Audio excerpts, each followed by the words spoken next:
ذرا ایک لفظ جو ہے نا اس کی اصلاح بھی کرنی ہے. لوگ کئی لفظ جو نا اس طرح ہی بدل دیتے ہیں. 3 لفظ ہیں عربی زبان میں: وضو، وضو، پہلا زبر سے میں نے پڑھا وضو، دوسرا وضو، تیسرا وضو زیر. اب وضو، وضو جو ہے نا زیر، یہ برتن ہے، وہ برتن جس میں پانی ہے نا، جس سے آپ ہاتھ منہ دھو رہے ہیں، اس برتن کو کہیں گے وضو. جو آپ یہ ہاتھ منہ دھو رہے ہیں، یہ کام جو ہے جب کر رہے ہیں یہ وضو، یہ عمل جو ہے. اور جب یہ کام مکمل ہو گیا اس وقت پوچھے آپ کی کیا حالت ہے، آپ کس حالت میں، آپ کہیں گے وضو سے ہو. مکمل ہونے کے بعد جو پوزیشن ہو گئی یہ وضو، جب کر رہے ہیں ہاتھ پاؤں دھو رہے ہیں وہ وضو، اور برتن وضو. جی شکریہ مولانا اس تصحیح کا. میرا یہی منشا ہوتا ہے نا کہ ہمارے ساتھی صحیح لفظ بولیں. بالکل. نماز میں شیطانی خیالات اور تصورات کا آنا انسانی بس میں نہیں. خیالات بلا وجہ آتے ہی چلے جاتے ہیں، تو کیا اس شخص پر کوئی ذمہ داری ہے جس کو یہ خیالات آتے ہوں، اور اس سے نجات کے لیے کوئی دعا یا وظیفہ بتا دیں؟ نہیں، کوئی ذمہ داری نہیں. یہ کوشش کرے کہ نماز کی طرف توجہ کرے.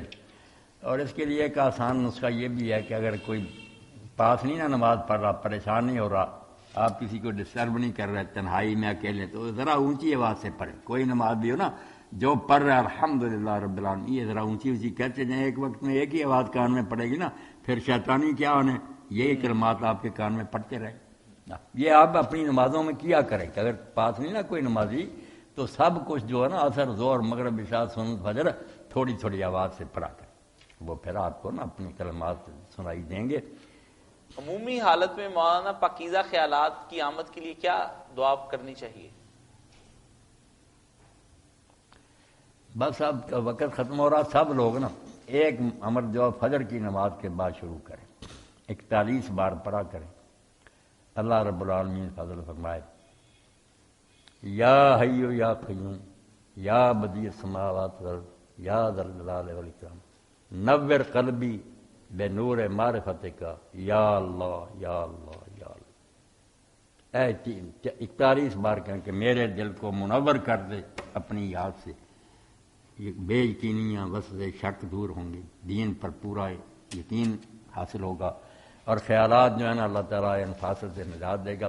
یا حیو یا قیوم یا بدیع السماوات والارض یا ذا الجلال والاکرام نور قلبی بے نور معرفتک یا اللہ یا اللہ یا اللہ.